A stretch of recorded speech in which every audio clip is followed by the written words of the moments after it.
Welcome, everybody, to Late Night Collectors Community, episode 21, April 13th. Comic shop talk.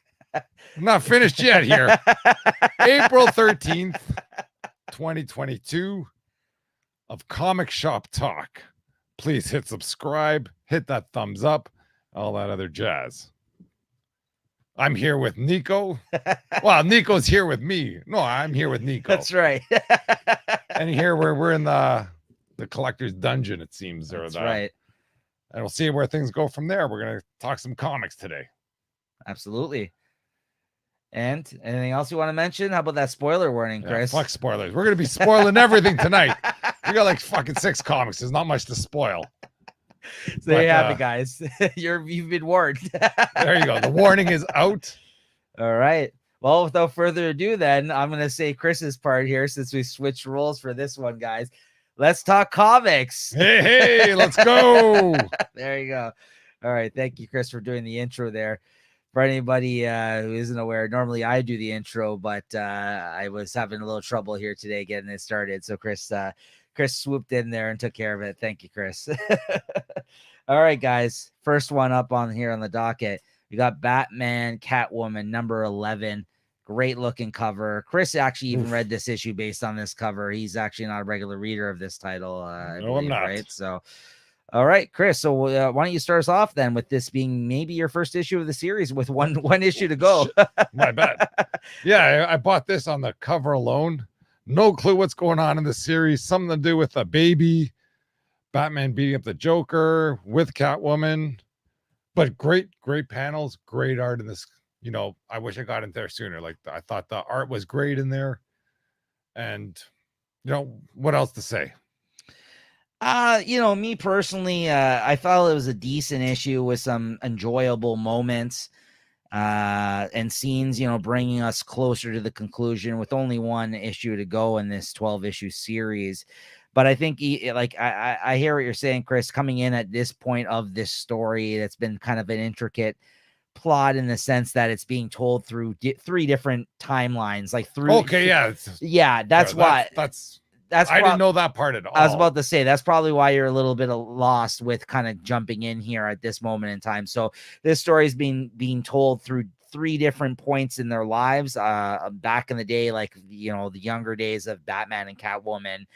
And then somewhere along the line, like where they're like, I guess in their mid-age, and then when they're old, where you're seeing these scenes with Selina, Catwoman, with her daughter, who is now basically the Batwoman or Batman of the future, essentially. Is that with the baby? So the baby... I just want to know about the baby, that's all. So this character here is the Phantasm, which is from Batman, the animated series. There was a movie, an animated film called Mask of the Phantasm. Yeah. So that's who this person is here. And that character is Angela Beaumont. And there is a baby in this issue. Spoilers, guys, as we mentioned. Okay. Which she reveals is possibly Bruce's kid in this issue.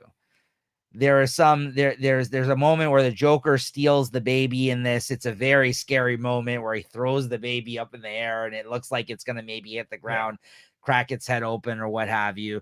So yeah, that is the, I guess, part of the story that isn't maybe canon, or it is in this kind of timeline. At least from what I got out of this issue is that they're possibly saying that Batman, Bruce Wayne, who was dating Andrea Beaumont, who turned out to be the Phantasm, if you watch any of the animated series or the film, The Mask of the Phantasm, who eventually became this character. He was dating her at one point in time. They were engaged. Yeah. So he possibly has a child with her, which is revealed in here. And after the last issue, which I talked about on the show and talking about his relationship with the Joker, in contrast to his relationship with Catwoman in this, in contrast to the Phantasm, who has a relationship with the Joker and Batman and Catwoman, if you've seen the animated film, this series has turned out to be basically almost his relationship with 3 individuals and their relationships with one another and Bruce Wayne via Batman. So that's that is what this series has really turned out to be, honestly. Like, I read this issue and it was fine, but then afterwards I thought about it a little bit. I was like, you got the last issue where the Joker's talking about to Catwoman, like, you can't fuck him as good as me and all this kind of stuff like that. Oh, so Catwoman has been with the Joker then as well. So no, Catwoman found out in the last issue, which I talked about on the show, if you don't recall, she had revealed that Joker had revealed that he possibly wasn't as crazy as he's let on all these Okay, years. I thought there was like some like love business going on. But the Joker and the way the Joker's relationship with Batman has been over this period of time is that they need one another. Yeah. He said he just was referring to his relationship with him and Batman against Catwoman in the last issue before she offed him. So like that's in the future when they're old. Yeah. So that's the kind of this issue with the whole Andrea Beaumont phantasm kind of thread to it. It really has a lot to do with these three people's almost love entanglement with Batman. Like in a way. Can I ask a question about this baby? Yes. Whose baby is it? Possibly Bruce's. That's what she's referring to. Okay, but who's the mother then? I don't know. Because she is the Phantasm. That's his kid with her. Because I know he shows up with his baby, and it seems like the Joker? The Joker shows up with the baby.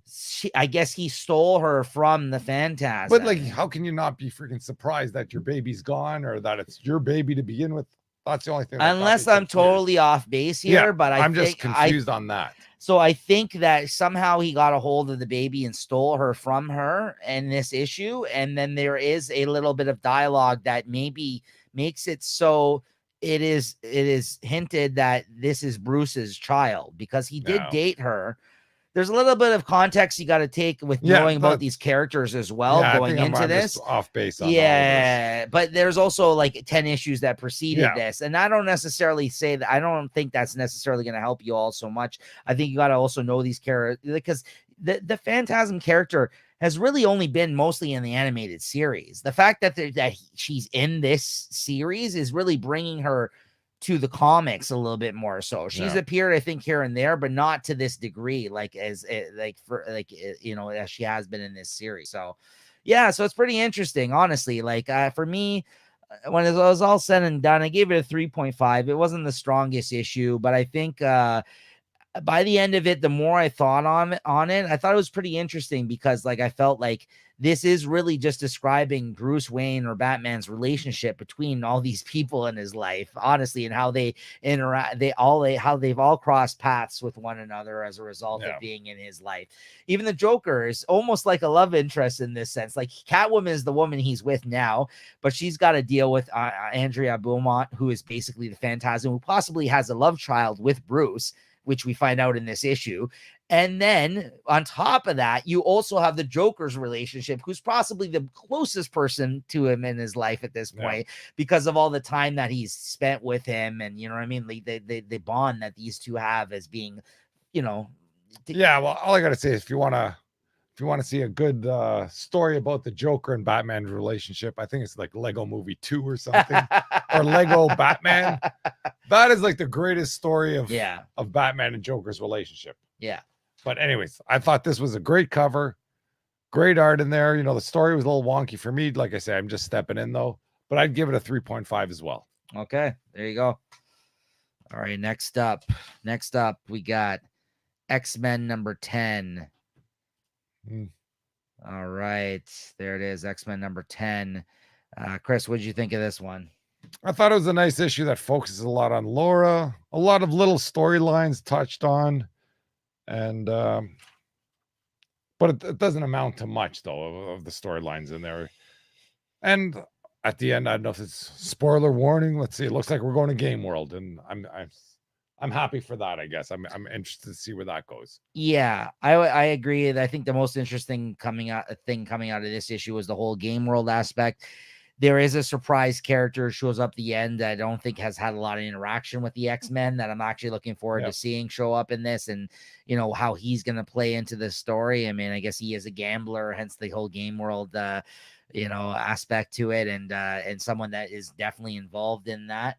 But yeah, this kind of issue kind of just really continued the ongoing stories in the X-Men's world in regards to the Orcus and in regards to the resurrection protocol, really, I mean, And I that's think one of the biggest reveals in the story was in the words, or like in one of those pages, you know, where it's like a note from yes, Orcus to whatever Moyer or somebody named M, yeah.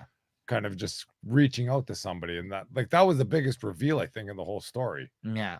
And it's kind of brutal that you have a whole comic book and it's just one page of text is what's the big reveal. They've been doing that a lot in these comics. So if you guys have been skipping out on those text pieces that they have, generally I have been not reading them. Same here, but there's sometimes a lot of stuff that's important to the storyline that's found in those text pieces. Yeah, it's big that they actually aren't showing you in the main storyline. Yeah, absolutely. So yeah, so there you go. I mean, that's pretty much, I mean, not other than that, not much happened in this issue. I mean, it kind of, you know, there's a bunch of scenes between Laura Wolverine here and yeah, Rogue goes supersonic, if that means anything. But yeah, Rogue meets up with this other character, which I'm not going to spoil for you guys at the end of the issue. That's kind of like you know, not a non-X-Men character, I would say.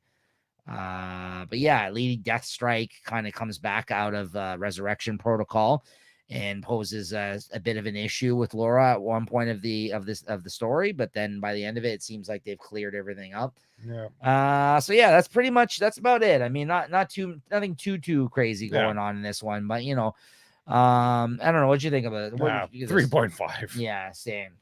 I also gave this a 3.5. Not bad, but not great. Yeah, not great. Nothing. Yeah, nothing too groundbreaking for sure. All right, next up, we got Darth Vader 22. Oh, here we go. Darth Vader 22. I got to show this freaking... Yeah, man. This front page here. I don't know if we can see it. Yep. Let's see. There you go. I know you can't really appreciate it there, but I just love how this is the best freaking title page out there. Just looks like the beginning of a Star Wars movie. Yeah, just do one of these. Yeah, there. Just move it up slowly there. Just all the artist names in there. Yeah, it's awesome. Yeah, and basically I bought this. This was just another cover buy with freaking Darth Vader there with his cape blowing in the wind. He's got his lightsaber ready to rock. And it's nice to jump into a comic, it's nice to jump into a pretty good idea of what's going on in this here, just for jumping in for the Crimson Reign. It's a familiar universe to step into. And like I said, the best title page I've seen going on. It's just Darth Vader there. You know, I know there's some sand monsters, everything. I thought it's great. Not very.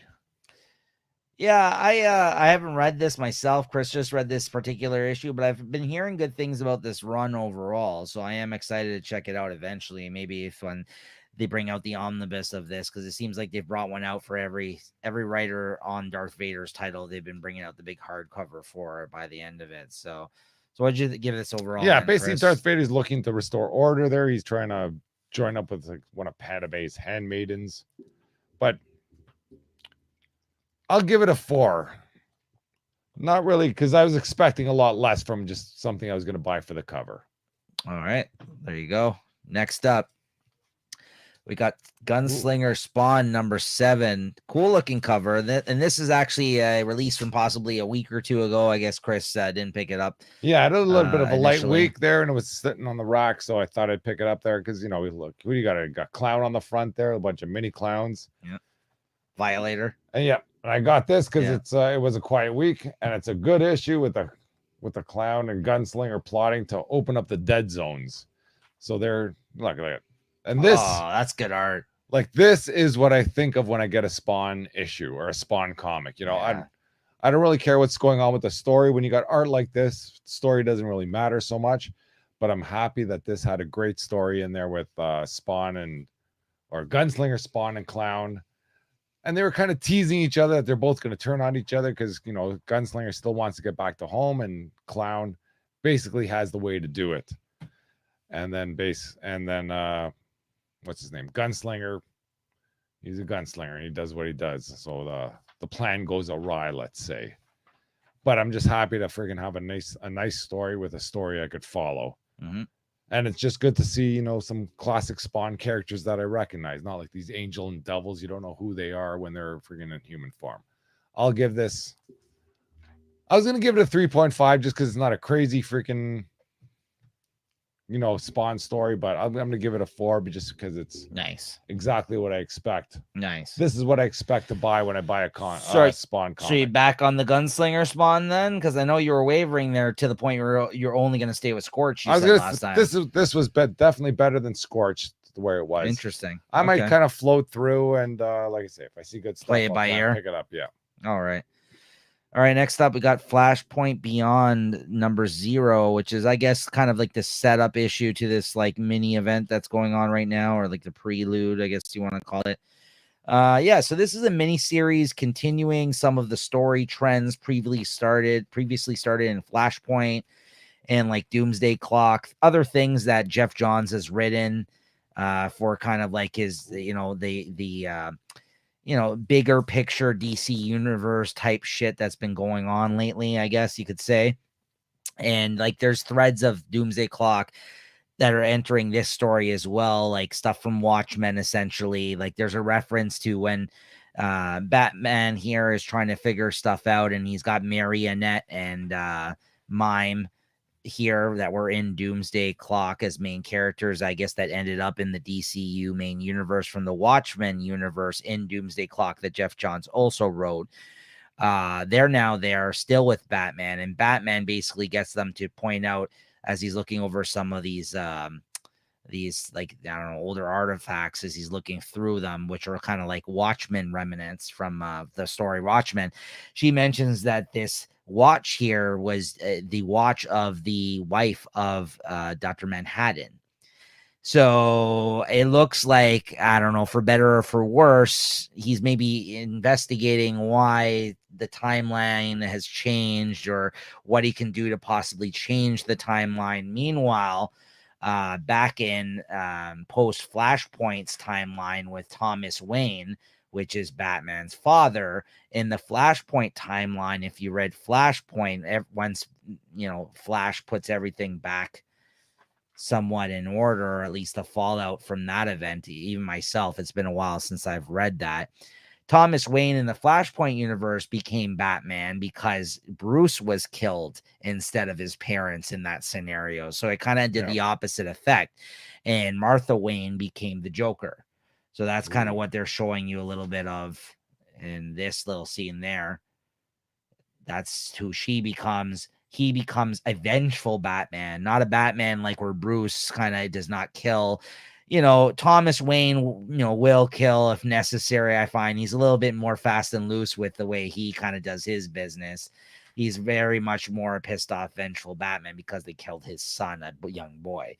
So it's a little bit different. Yeah, there she is there, Martha Wayne. Anyways, art on this was by Eduardo Rizzo, who is a great artist. But the thing about this Zero issue is this one's primarily written by Jeff Johns. This one is the only issue that they've solicited that's drawn by Eduardo Rizzo. So it's like they put their best talent on the Zero issue leading into this event, guys, but it is not the same talent that's going to follow through this whole mini series. So for that reason, I may not be picking up more physical issues past possibly, I think, the first issue, which I've already pre-ordered for this event. I might read it digitally if I'm interested. I don't know how interested I am in it overall, though, at this point. This issue was okay. I will say the coolest thing about this issue is he's trying to recreate, try to fix his timeline and maybe bring Bruce back, his son, in the timeline now after all the Flashpoint stuff. And he tracks down Barry Allen, the Flash, and he's trying to recreate something where he's going to create the Flash before he becomes the Flash, now that his timeline has been reset to what it was before. And in doing so, he sets him up in the same sort of scenario of sorts, but it's got him tied up with a bunch of chemicals surrounding him, waiting for that lightning to hit. All of a sudden, someone kind of interferes, shoots out the chemicals. The chemicals don't do their thing. And guess what, guys? Look what happens to Barry Allen. Boom. So Thomas Wayne basically kills any future of the Flash in this timeline for this moment in time in this issue. So for that reason alone, this was a decent issue to see that moment. I was like, that's brutal. I'm like, what a fuck up in that sense, right? So but I think there's a lot of moving pieces in this. You have to have a lot of knowledge of the events that came before this to jump in. You have to have a lot of knowledge of C and D list type characters in the DC universe. This is not an easy read for someone that's just going to pick this up. Honestly, I mean, Jeff Johns has a knowledge and love for the DC universe. I'll give him that. But even for me, I think at times for me to remember what was happening in Flashpoint Night of Vengeance, which basically set up the Thomas Wayne character of Bruce Wayne's dad, you have to have read these things, I think, fairly recently to even remember half of this stuff going into this little event here today. So I'm going to say for that reason, I'm going to give it a 3.5. This was a great moment, though. I got to say that was a great moment.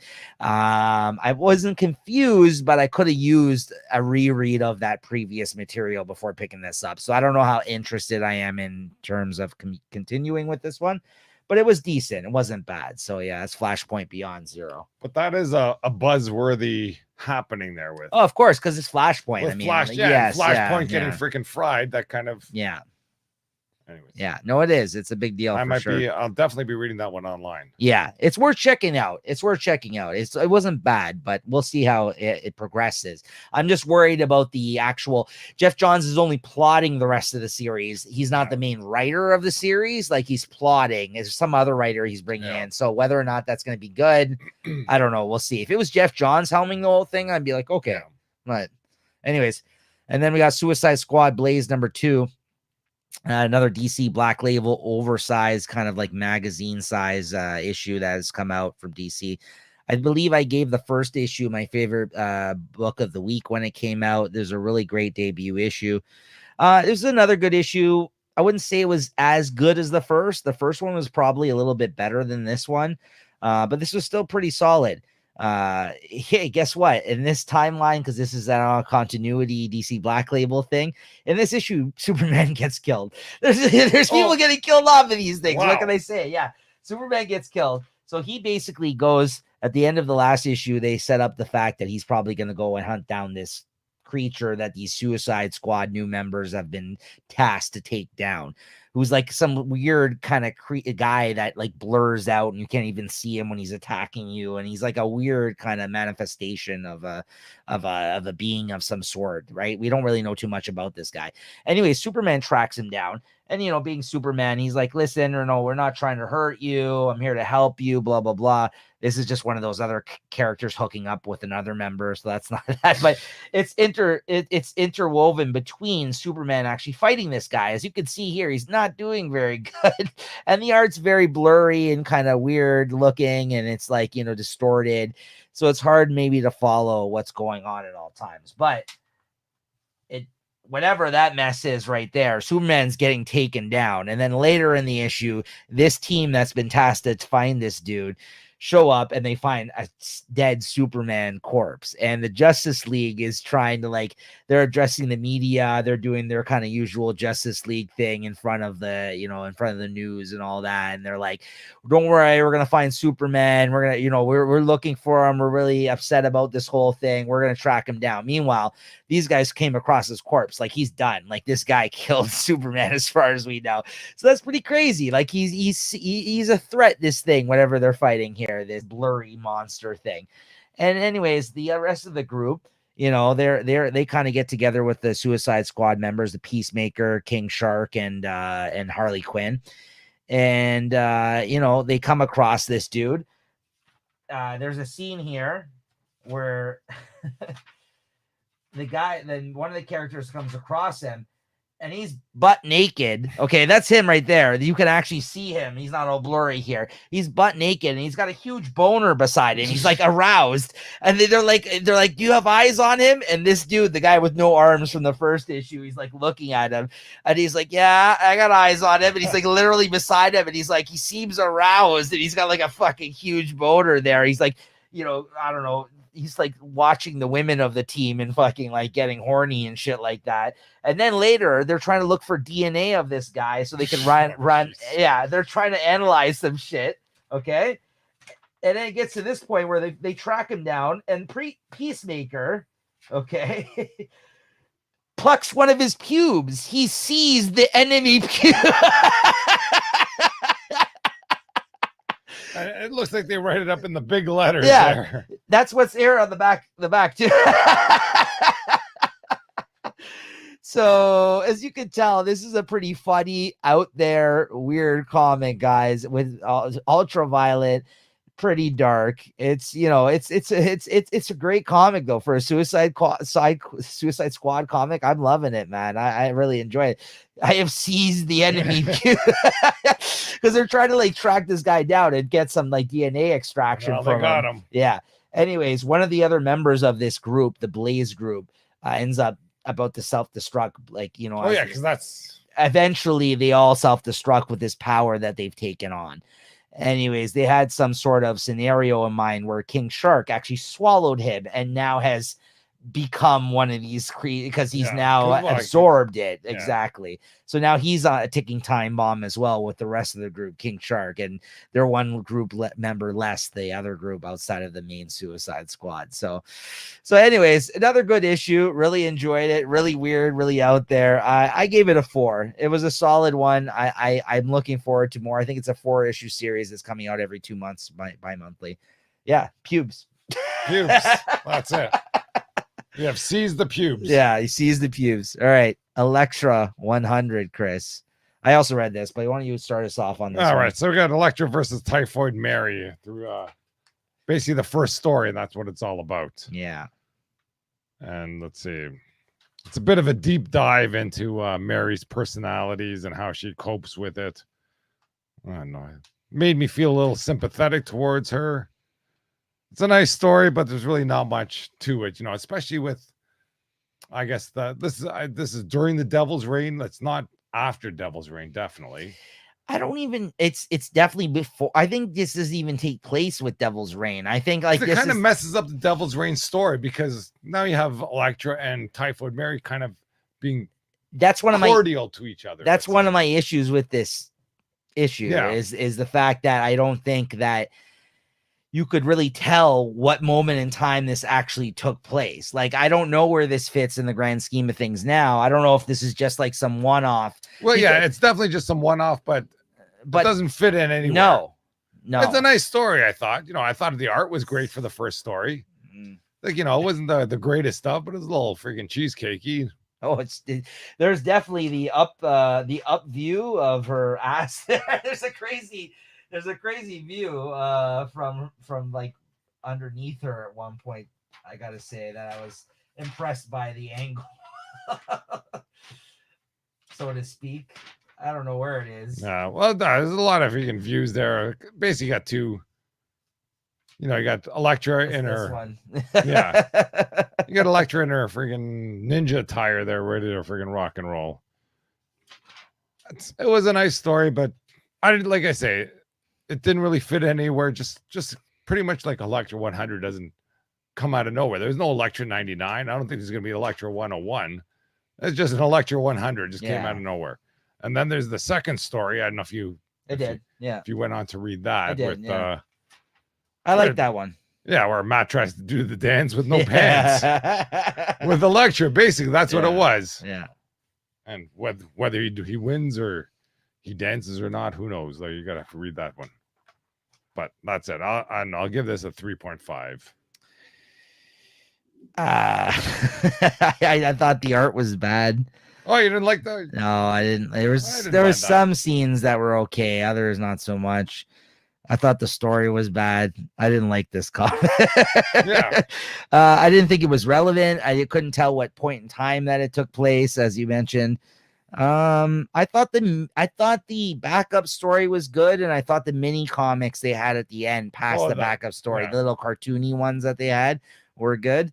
For that reason, I'll give it a 3. Otherwise, I'd probably give it a 2.5 based on this actual main story. For me, I mean, this is written by Ann Nocenti, the creator of Typhoid Mary. So I just felt like I even felt some of the characterizations were off for these characters, because maybe it's because she's been so far. It's been so long since she's wrote this character. The character itself has changed. I don't know, man. For me, I just didn't really dig it. I thought it was, I hear what you're saying. It wasn't good. It was an interesting aspect to kind of delving into her psyche in that sense. But to say like, I don't know if that was already previously established that Elektra and her were together in a mental institution. Like, I think don't it know. was like in one of those Elektra, like the red, white, and black ones. Which I Okay. don't think anybody reads. Like that was just one of the little blurbs there at the Okay. bottom. Not that I've known it. But you know, like when they got Thor and freaking Storm there trying to freaking fight a hurricane that's coming into New York or something. I thought that was kind of crazy. Yeah. So I gave it a 3. I thought there was some good I think stuff. it's a well-deserved 3. Yeah. I think there was some good stuff in there, but not enough for me to give it a higher rating. I Yeah. felt. Yeah. All right. Next up, we got Venom number 7. Now, I'll speak on this one first, just because this is my first foray into this series. And Chris, actually, here, you want to bring that up on screen? Yeah, he's got that's a sick variant. Very nice. The Carnage Forever variant. Yeah, very cool. That's a nice variant sweet for this one. So what did I write down here? I said I felt this was a very boring issue, and I don't know if it was more exciting prior to me coming in on this one, because I know they just wrapped up the previous arc. Which is why, you know, coming in on issue 7, you know, you have to kind of bring me up to date on that one if I'm wrong on that. But I felt this particular issue is very boring. I kind of checked it out because it was a light week. I didn't like how it focuses on Dylan Brock. And Chris, to your point, like you've actually brought this up on the show while reviewing this series before. Yeah, this particular issue, it really was no Eddie Brock. Really, like it was mostly Dylan Brock, and like it was like his small kid head on top of the Venom body, and it kind of looked ridiculous. And like again, I don't like following an like a not confident Venom. Like he's very questionable, like not even questionable and fighting with his own self, like his symbiote, but like even about his decisions, because he's a fucking kid who's like got the power like of the symbiote, and it's supposed to be like the most powerful one out of all of them now apparently. And like he's running around, the art wasn't bad, but the whole visual of a kid head on top of this Venom body was kind of ridiculous for me. I didn't know who this guy was. Chris let me, he informed me of who this guy was, but I thought like at first I'm like, is this the new Carnage? Just because he was a red symbiote. So I guess I can't say he looks stupid because he wasn't the character I thought he was. I didn't really. What's his name? This guy? That's Bedlam. Okay, see, I didn't know about that, but yeah, I don't know. It was just it was a little boring for me, and I just didn't love the whole aspect of the Dylan Brock stuff. I don't know what you think of this. Well, the big thing about Bedlam is that he's finally here. Okay. Like he's been sort of teased in the last few issues. This is a big deal when he first appeared, or, you know, even just had a little blurb of him. And, you know, I thought it was a nice battle between Bedlam and Venom. You know, they get that. Look at that. That's a nice splash page. That is, yeah. You know, when you open up second page. And then let's see what is that. The battle between the rival bikers. Yeah, I thought that was kind of garbage. But at least that one biker did get shot in the head. So he was dead. Yeah. And I thought that was nice. And I think there's with that Bedlam character, in the earlier issues, you always thought he was part of some sort of, I think, the Life Foundation or whoever was chasing Dylan Brock. Mm-hmm. But it seems that he may not be that. And he might be somebody that's just operating on his own. The Bedlam character. And okay. I think even in this issue, he refers to himself as a king in black. Mm-hmm. So that could be a big deal. And, you know, he might be there not even to hurt Venom, but to help Venom. But who knows? But like you say, there's, I don't think, what's his name? Dylan. Yeah. Dylan seems to be the only thing I can see in the future is that Dylan is holding back the Venom symbiote. And hopefully in the future, there's going to be a time where Dylan kind of just lets Venom loose. And that's going to reveal like a massive power upgrade for Venom when he needs it. He's going to go like Super Saiyan or something. That's what I'm thinking. But otherwise, I don't know. Like I say, I've been trying to drop this comic, but every time a new issue comes in or a new cover comes in, it keeps on pulling me in. Hopefully there'll be some new issues with some Venom Brock stories in there because there's some Meridian or something. That's supposed to be a big deal, but otherwise this story is just still, it's kind of brewing and brewing. I'm just waiting for it to pop. Yeah, I don't know. For me, popping in at this moment in time, I don't think I did very well with it, but I have been hearing good things about the series overall. And I guess Eddie is part of the story still. Like, I mean, like, yeah, he's only been in like 2 issues of okay. these 7, maybe. Okay.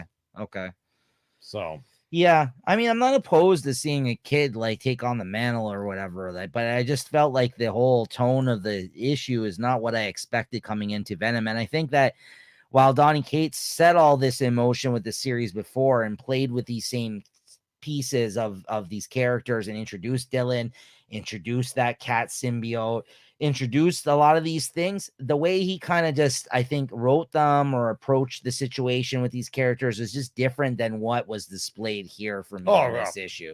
So like it just felt it was much better before. Yeah, like, I can don't know. imagine. Like Yeah. I didn't read the Venom stuff, but from what I read of Donny Cates right now, right, when he got something going on, he's got it going on. And if someone else wants to take over where he's been, it's not going anywhere where it was going to go. Yeah, and I think that's what I'm struggling with. Like he's just kind of keeping these characters in here because they were introduced. Right. And I'm hoping for better things. I'm hoping there's some sort of master plan to this. Yeah. But it's been kind of spinning its wheels for a while. So what'd you give this one? I'll give it a 3.5. I give it a 3. Yeah. All right, Chris. Actually, you have this one on your end. I didn't pull this out. Wonder Woman 786. If you got that handy. Oh, here we go. Yeah, so we'll show that one off here. That's Wonder Woman 786. This is a Trial of the Amazon issue. That's it. We got the Wonder Woman 786, Trial of the Amazons, part 5 of 7. And to kind of catch up with that one, I think I brought this out earlier. This is Wonder Girl, Trial of the Amazons 1 of 2. And that's part 4 of 7. Okay. Well, anyways, this trial is about to finally start in this issue here. All the champions are in place. And then the trial takes an unexpected twist. It's been a bit of a slow moving series, but things are starting to pick up, hopefully, because there's only 2 issues left. Something has come out of some Doom's doorway. Looks a bit like Venom. I don't know if it's in this one or that one. But in this one here, there's a bunch of different artists too. It's Becky Cloonan, I think, on art here. She's good. Is she? I think every few pages they switch out the artists. Yeah, she's the writer, one of the writers of this, but I believe this is her art right here because that looks like a very Becky Cloonan face. She's a good artist if that's the case. Yeah. And with that doorway there, the champions shove the mother of all monsters through the door. And then I don't know if this is a spoiler alert. Chaos is revealed to be the enemy. That's the dude that was just in Justice League. I don't know. They did just say the name Chaos. I don't know who it is. It's not like they revealed a person. Yeah, he was a chaos god that was just in Justice League. Could be, yeah, possibly. Okay. And that's it. It's a very wordy issue. You see a lot of it's just a lot of kind of interpersonal stuff between all the different tribes of the. Is that Medusa? No, that's the mother of all monsters. Okay. It kind of looks like Medusa, though. Yeah, there's like something. It's like a Medusa-like character or something. Because supposedly, back in the day or back in the ancient times, this was like hinted at least in an issue I read a while ago, is that the Amazons had to get their island, they had to kill out the people that were there before.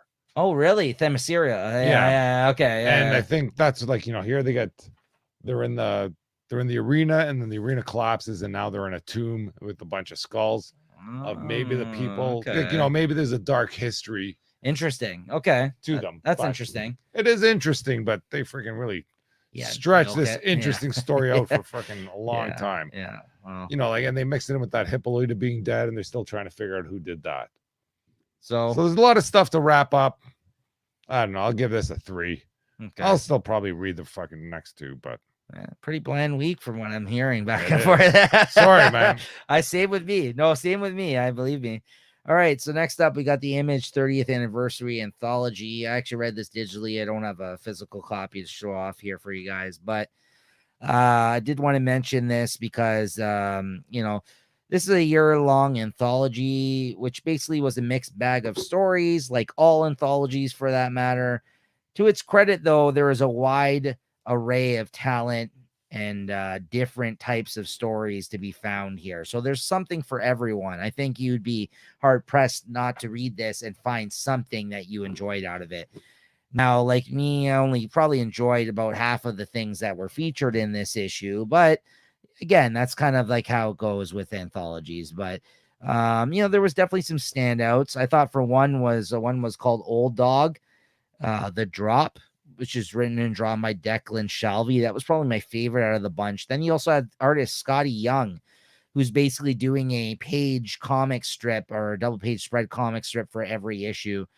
It looks like, because this was part 1 of 12, but it was just a single double page spread, which was like a comic strip of sorts, where in this issue, it kind of started out with him trying to say, hey, I'm trying to come up with a comic strip for this Image 30th anniversary anthology, but I can't come up with something. And then he goes around to his family and he's like, yeah, I'm going to do something about family. And he like goes up to his wife and he goes up to his kids, and they're not giving him any ideas, right? And then like he sends in like the pitch for this comic story, which I'm sure this is very autobiographical to the Image, to Image, like whoever his editors are or whatever. And they're just like, oh yeah, great, that sounds real interesting. Like he's just like, yeah, then I talk about my real life or whatever. So it's kind of very like an interesting cartoony Scotty Young drawn look at it, basically, like I guess his real life and him putting this strip together. So far so good. And that's going to be in every issue. It looks like probably like a 2 pages or double page spread of his comic strip. So I'm into that. And then another story that was called Gospel for a New Century, by was Wyatt Kennedy and Luana Vicio. That's a 3-parter. This first part was really good. I'm looking forward to if I check out more issues to that. And then other good creators included were Wes Craig, Jeff Johns, Andrea Muti, Kyle Higgins, Dean Haspiel, Brendan Fletcher, Erica Henderson, and Mirka Andolfo. So a wider range of different really good talent and more. I just mentioned ones that I was really familiar with. All their stories were okay. But again, I kind of mentioned the ones that were the highlights to me. I'm not going to go through every single story. I give this a 3 once again, just because of the fact that it was a mixed bag of quality and what I kind of gravitated towards and what I really enjoyed out of this. But a lot of great talent on this, a lot of different stories. So for an anthology, kudos to them. They really it seems like they really tried to bring you a lot of different variety in this one. So for an anthology, I think it was quite successful in that sense. So I gave it a 3. And then last off for me, for both of us, I guess for that matter, we got Farmhand number 16. This is the return of this series, which I was surprised to find out. And I thought it was less than this, although I knew it was a long time.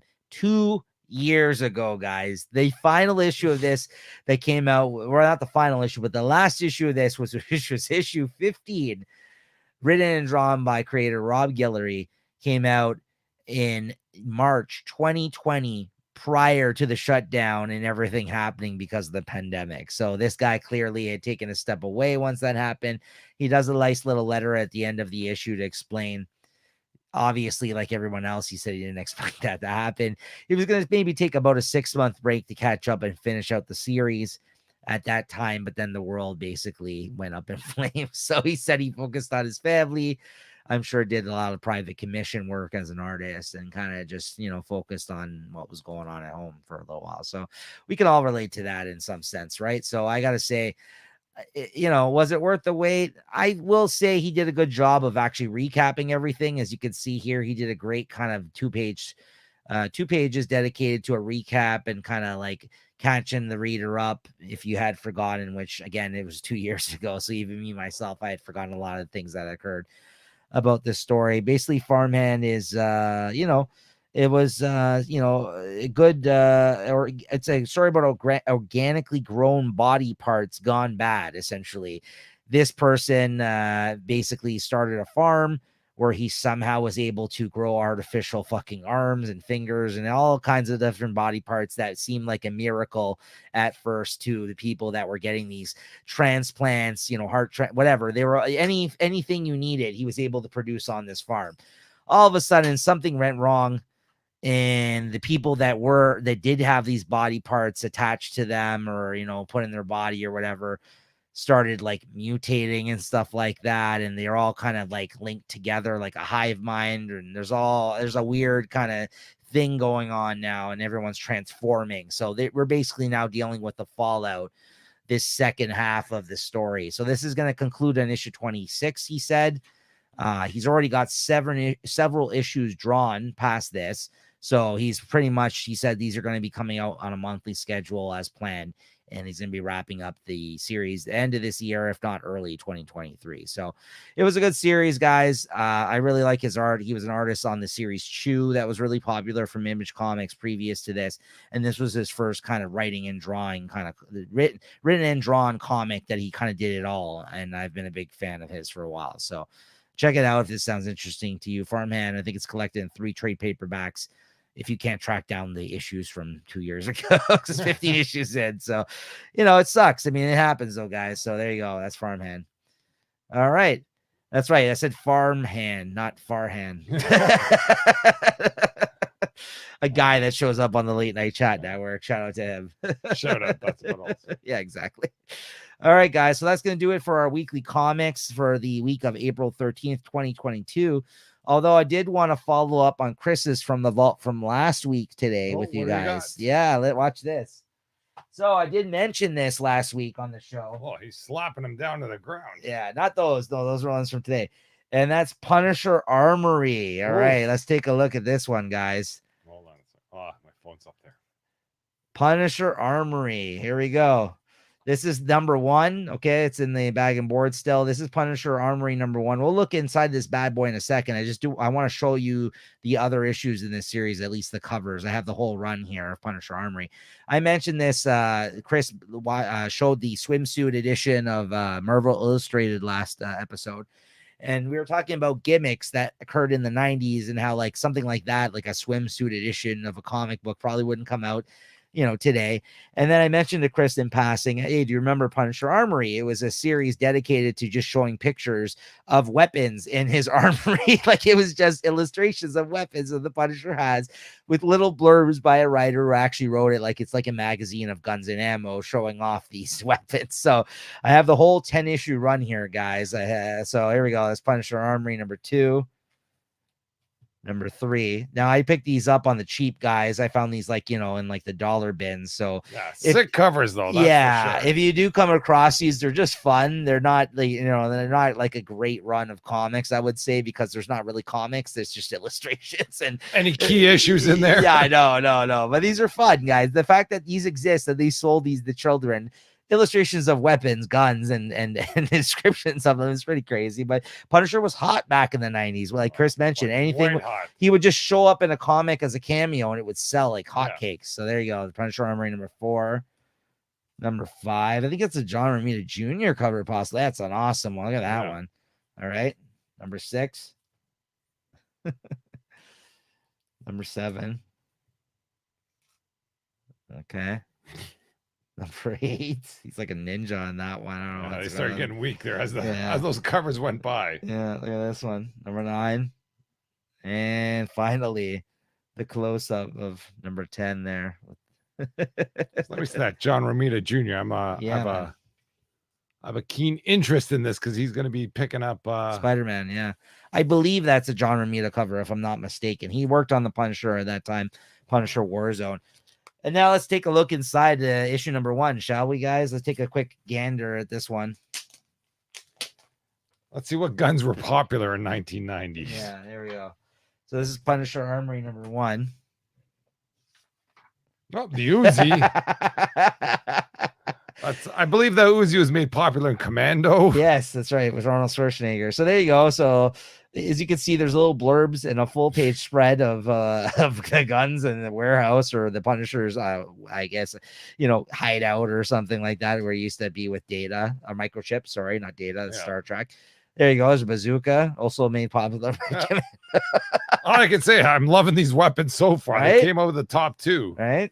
All right. Let's see where we go from there. Hey, now you got some intelligence type stuff. Oh, okay. Yeah, so you got some bomb stuff. You got like you have some plastic in there. Yeah. You got the receiver. You got something you can put under the receiver to catch. I'm not reading the blurbs because the comic's a little farther from me right now. But check this. Is that a sniper rifle? That looks like a knife range. He throws knives at those targets. Some throwing knives. You got a sniper rifle on the side there with the silencer. Nice. Ooh. I think I know what that gun is, but I do too. That was like popular gun in SM something. Like an SMG or something like Call of Duty or Counter-Strike was the one where it was very popular. Well, this says the PN90. There you go. That's the PN90 right there. very popular gun in a lot of video games. For shooting people. Yeah. And what do we got here? In real life, yeah, for assassinating folks. I don't know what's going on there. Looks like I got a things lock. that break open the locks. This is also his gadgets, anything he uses, and a lot of stuff Yeah. that Microchip would have set up for him too. Is it? I think that you see the Punisher Yeah, is van. Microchip still around, or is he gone? No, I think he got killed in the comics back in Oh, the day. So too I bad. believe I think you show the Punisher van in one of these issues. There's all kinds of stuff right in the Punisher's world. There you go. There's like is that the freaking not the Shogun, the Showstopper, the fucking. See, this says this gadget I'm still trying to figure out. Microchip can never do something simple. See, so he's talking about him here. The reason, whatever this thing is doohickey is, this is like a gangster machine gun from back in the day. I think that's like a freaking automatic shotgun. Is that one? Is that what that That's is? It's looking like a Showstopper. I just meant like the yeah, because that's it. They got 12 shells. Okay. In the clip there. Okay. Okay, this is in his warehouse. I'm guessing this is where he trains. Yeah. Looks like he's got some paintball type stuff set up. I don't know about that. There's the van. There, that's the Punisher battle. That's van. a money thing there. We got all the freaking little deconstruction of the van there. Some suits, different Kevlars and stuff of that nature, I'm sure. Some scopes. There you go. Good illustrations, though. I gotta say, the illustrations aren't bad. I mean, in terms of they could have really just put some low-level talent on this. I think this is pretty good. I feel bad for the person that had to write this. We're gonna get you to write a Punisher story. Oh, right on. What are we gonna do? Yeah. Go talk about his guns. Yeah. What? Yeah. Is there a story? No. You draw guns and you make a story about the guns. Look at that. All right, some possible targets. That looks like a terrorist of some sort there. Oh man, there's some pistolas. That way, it's got a Magnum there, a 357 maybe. Like the Dirty Harry gun there. That's right. If you're lucky, punk. Yeah, or that one really. That's pretty. This is the largest handgun. Oh, there's a little bit of target practice. All right, and there you have it. That is the writer of this. Joe Blow. Elliot R. Brown. Oh, yeah. I think he went on to be a screenplay for the DCEU. There you go. And there's this. There's a movie. Was there a movie remake of the Punisher Armory? Yeah. No. So there you go. Punisher Armory, everybody, from the best of the 90s. When is this? 92, I want to say. Maybe later. I don't know. 90. There you go. Early 90s. Well, at least you got in the dollar bin. You saved money on them. Yeah, absolutely. All right. I bought those fucking full price. Yeah. Well, there you go. There you have it, guys. All right. Let's get into what we are looking forward to checking out next week, though, shall we? All right. So, Chris, what are you planning on picking up next week? I thought this week was quiet. Next week is quiet, but we've got some bangers in there. Let's see. We got Avengers 55. Batman, Superman, World's Finest #2. Yeah. Nightwing 91. And the banger of all bangers, Hulk 6. That's right. Right. Oh, if it was only Hulk 6, I'd be happy with that week. Jeez, that's a small week, Chris. That's it. 4. We thought this week was small. Jesus. All right. So next week, I got a pretty small week for me as well, but I think I got a couple more than Chris. I got Batman, Superman, World's Finest 2 as well. I got Batman the Night #4. Black Hammer Reborn 11. I got Catwoman Lonely City #3, Hulk #6, and Nightwing 91. So there you have it, guys. Looks like me and Chris are almost reading all the same books early, and I got a couple more than you, and that's about it, right? That's our week next week. I think I got one different than you. Yeah, and you got all my 3 there. There you go. So there you go, guys. So look forward to that next week. Another one of our smaller weeks that we've been having lately, but that's okay. We always try to fill up the time with showing off some other things, talking about some other stuff, our drunken antics. I don't want to hype Hulk 6, but I was talking to you before. I don't know if this is a spoiler. I saw a little panel in my fucking Google Tiles of a Galactus Hulk. I don't know how that fits into the story, but I just saw the picture of Hulk's face with those fucking Galactus wings there. You had a Galactus little friggin' a Galactus looking jacket. Maybe it has nothing to do with, maybe I'm just talking out of my ass right now, but after seeing Spider Hulk, who knows? there's a fucking Galactus Hulk and Hulk 6. Wow. That's all I got to say about that. That would be good.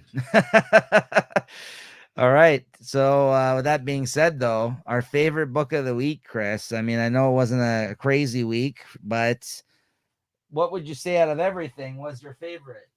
Out of everything I got to say, I'm going to throw it out to Darth Vader. I did like Vader. Boom. Well, we're not up here anymore. We're up here. No. Vader. Darth Vader. Yeah, it's a nice cover. Vader, they're really doing Vader good in here. You feel like he's a good guy. And at the end, for some reason, I don't know if this is a spoiler again, somebody calls him Anakin Skywalker. I don't know if that's a big deal or not, but someone knows who he is, though. Well, I guess everybody knows who he is. I don't know. There's like one of Padme's handmaidens or something. Right. Well, I don't know. I don't think anybody's reading that story anyway, so I don't think there's any spoilers. Too bad. But I think it was a great story. Like this Crimson Reign has been it's been a nice run. Like I've been in and out of it for a few issues here and there. Yeah. And I don't know, the kind of the theme of the story seems to be pretty decent. All right. Well, my favorite book of the week is Suicide Squad Blaze #2. Once again, 2 for 2, guys. I think something could have surpassed this on a stronger week, but since it was a small week and not the strongest week for me, I ultimately went with this one because this was the one that I guess was the most interesting and the strangest and most ambitious out of everything I read. Well, whose pubes were they trying to get in this one? The bad guys. The bad guys. Yeah, the bad guy that they've been trying to track since the first issue. It's a named bad guy. So he was not Manscaped or anything like that, I imagine. No. Because the pube he does pull seems to be very stringy. Oh, yeah. I mean, look, this is the dude here. I'll show it once again on the screen for you guys. This is the dude. Okay, yeah. He's not a Manscaped type of person. No. I mean, if you look at him, he's kind of pretty freaky looking. So, yeah. So that's the dude that that you could see him pulling the pube from on the back cover. Peacemaker, he's making the world a better place for you guys. One pube at a time. One pube at a time. So there you have it, guys. That was my favorite book of the week. That being said, we will see you guys here next time once again for another episode of Comic Shop Talk. And make sure you're subscribed and make sure you check all the other stuff out here on the channel in the late night collectors community. Thank you to Chris as always for coming through and doing the intro for this episode because I couldn't get it together. Who knows if he's gonna stay? He might just freaking edit that one out and just put some stuff together. No. Yeah, it was gonna be like a Poochie moment. I'm just gonna splice myself in. Yeah. I must go now. My planet needs me. Poochie, that was a nice recall. Like there. That. Shout out to the Simpsons. I thought we were talking Power Pack earlier, but he's gonna pull out the pooch. Nice. There you have it, everybody. We'll see you guys next week. Cheers. All right, cheers. Cheers. Happy Easter. Happy Easter.